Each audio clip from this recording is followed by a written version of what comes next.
Hello guys, welcome back to another episode of Movie Man Beyond. Just heading into town to go and watch Thor, Love and Thunder. Say it's a beautiful day in Newcastle / Gateshead. So yeah, I don't know, thoughts on this. I'm not really, I love the character Thor, but I think they've softened him a bit. And from what I've heard about this, it's more of a romantic comedy. But you know, I feel like I have to go and see the movie before I can give it some shit. So yeah, I'd say it's nice and early in the morning, first run of the day on a Sunday, and you know, look at that, guys, God's country. So yeah, can't wait. Well, can't wait to sit down and get a drink because it's bloody roasting here. So anyways guys, I'll catch you soon. Well, that was a nightmare trying to get stuff out of the machine collect. Oh god. Well, I'm on my way in, so I'll let you guys know after I come out. Catch you in a bit.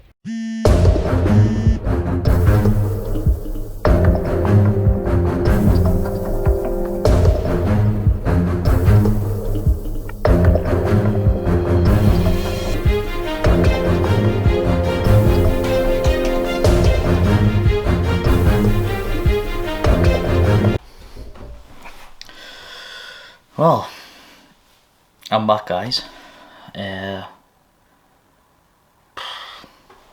Thor, Love and Thunder. Oh. Well, first off, positives. Visually, sometimes it looked quite good. Chris Hemsworth is good as Thor. I don't know. Soundtrack. Might say the soundtrack. Oh god. I'm trying to think of more positives without spoiling it. But anyways, you know me, I'm gonna go into spoiler territory. So the negatives: far too much comedy, like really obscene to the point where I thought it was going to get to like a Will Ferrell movie or something along those lines. Tessa Thompson, I cannot stand her. She's always annoying, apart from when she's in Creed 1 and 2 because she has to be serious.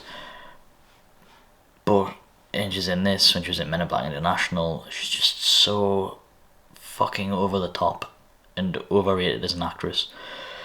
Can't stand her. They opened up with, you know, Gore, the God Butcher, and, you know, giving them his little backstory, which I thought, you know, it was pretty decent at the start. He was living on a barren planet, and his daughter dies in his arms, and he ends up crawling to this oasis where he finds he's God, and he's eating, like, first off he finds like some fruit and he's eating it, and he looks up and he sees his God sitting there, and he's like, oh, thank you.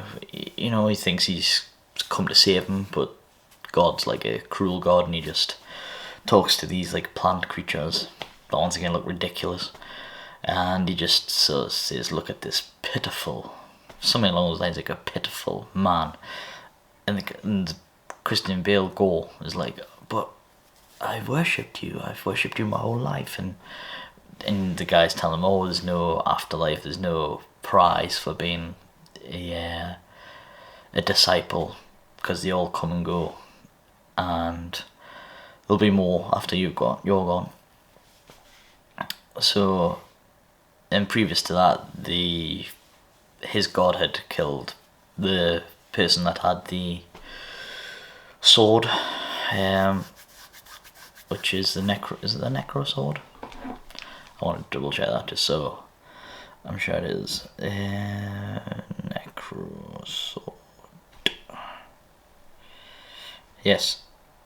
Yeah, the necro sword, which allows you to kill gods. It chooses Gore as the next heir, and he kills his god, and it envelops him, takes over, and eventually the sword will kill whoever possesses it, because that's what it does. So I thought, nice opening. He sets up Gore and what his purpose is, what his mission is.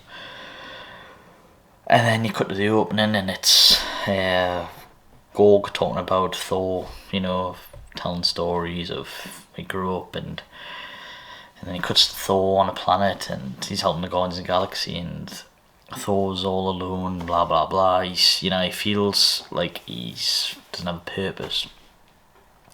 And don't get us wrong, the action scenes are pretty decent with like the opening one where he's on the planet with the Guardians of the Galaxy.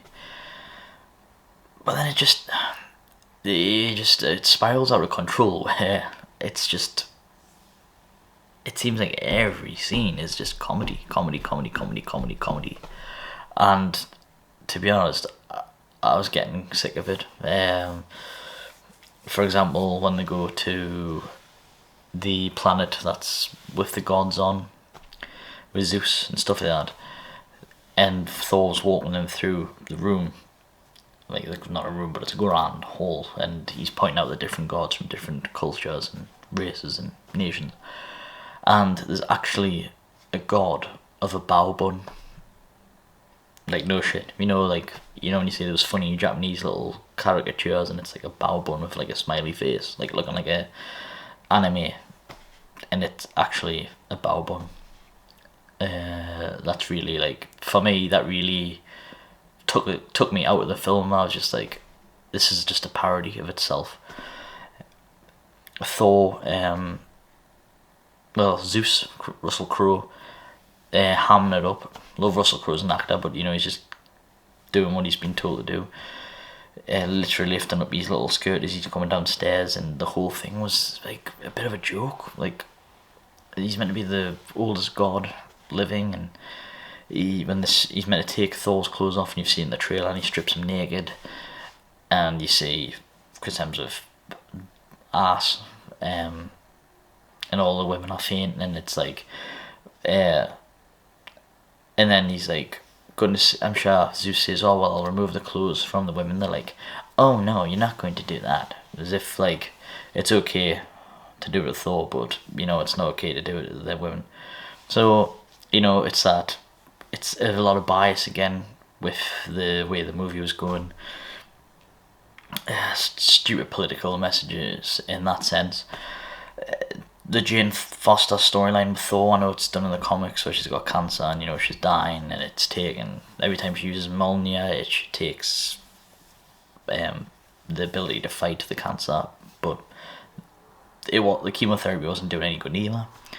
So I know what they're trying to do, the balancing act with the great pain of cancer and loss and stuff like that. I totally understand that, but the way they had with Gore, they were making Christian Bale sort of like this dark being and on revenge, and to being like alright, Governor, when the children get kidnapped, which is a fucking stupid storyline. Alright, Governor, and he's like, are you scared, little kid? What? If you look at Gore, the God Butcher, I'll post a picture around, and just, he's absolutely horrific. They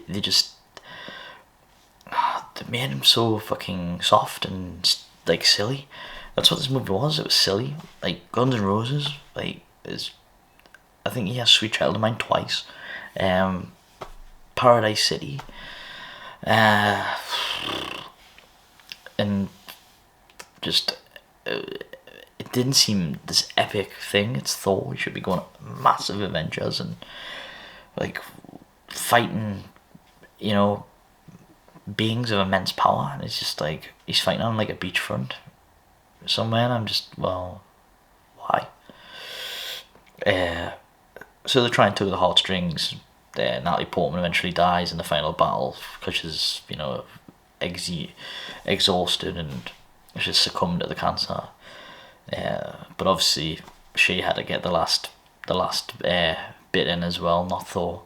it feels like since Ragnarok, which I enjoyed, Thor's been the butt of jokes from. He did turn into a badass in Infinity War. But then Endgame, they're just like this big fat sloth and just in the dad bod and just like taking the piss. It's just, you know, it's okay to do that, and then you're not making him the badass that he is. I mean, Infinity War, when he comes through and he's got Stormbreaker for the first time and he's just smashing anything in his way, and then now it's just like he's just some just miserable like Superman. He's got all this power and like you see bits of it, which you should do because he's the god of thunder and lightning, and then they just seem to like just make him timid. He's like, oh, he's always the joke of everything.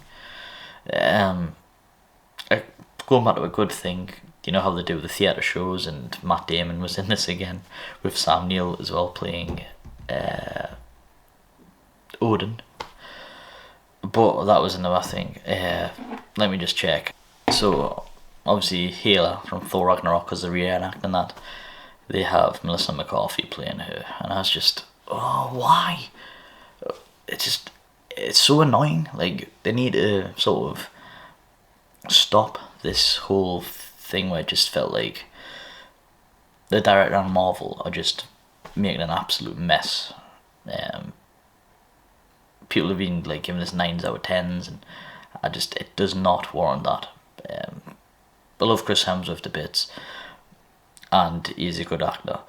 I feel like it was so shoddy. Even the ending, Jane dies, and you know, Christian Bale eventually opens up the portal to eternity. I think it's eternity, and his daughter comes through. But then Gore dies, and he asks Thor to look after his daughter. And then Thor is actually looking after her at the end, and she calls him Uncle Thor, and then they're a team, and she holds Stormbreaker, he holds Mjolnir. Like,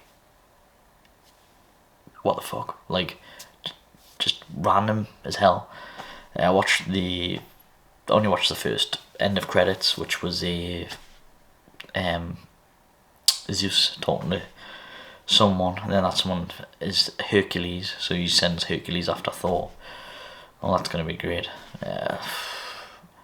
But no, visually it looked good at times, and visually it looked quite cheap. Hamadal's son in it as well. I don't know. It felt very, very rushed and the way it was written. Far too much comedy, and I'm not overstating that. And they tried to balance it out. You can see so hard with the cancer storyline. It just didn't work. I have a feeling if you took half the comedy out, it made it a bit more darker, made it go horrible, it made the stakes the same, maybe a little bit more, it would make sense, but it just didn't work. And you know, they had to have the typical fucking narratives pushed down again with Gorg and Valkyrie, which is just not needed. I don't know, Marvel, like if this is phase 4, it's really fucking shit, to be honest. Apart from Doctor Strange and No Way Home. I mean, this will probably be third, I would have said, just because it's Thor and bits of it are okay. But Jesus Christ, yeah, they need to go back to the drawing board. I don't think this director should touch Thor anymore. I think Thor should be sort of in a darker place. I don't think they should have him all, hey, lumpy bumpy, dancing and all that kind of crap, and, you know, Uncle Thor. Doesn't work like that. The best bits with Thor were talking to Mjolnir or Stormbreaker, and, you know, the whole concept of Stormbreaker getting jealous. That actually, I didn't mind, but everything else was just a fucking train wreck of comedy. far too much for my liking, and it's getting, you know, panned by the critics. So, but it is what it is. I don't want to be negative, but I have to say what I've seen with my own eyes, my opinion. So yes, if you've got nothing better to do, I suggest watch it. I didn't even go and see Elvis. I was meant to go and see it, but the stuff came up. I probably should have went to see that instead. So yeah, thanks for watching. I hope it wasn't too negative. I can only, like I say, I can only see what I feel and see on the screen. But yeah, oh, and I paid for 3DX, not 3DX, the Screen X, when it goes like the sides. I seen Bad Boys for Life, and that was literally, the whole film was like that. But watched Thor, and maybe 30 minutes of the movie were like that. So, unbelievable. There's definitely stuff I'm missing out with this movie, but, you know, it's just one of those things. Marvel, I think they're slipping very, very much. Doesn't seem that they learned the lesson either. Eternals and things of that nature, so I can only hope the next one's better. So yeah, thanks for watching, guys. I'll speak to you soon. Bye.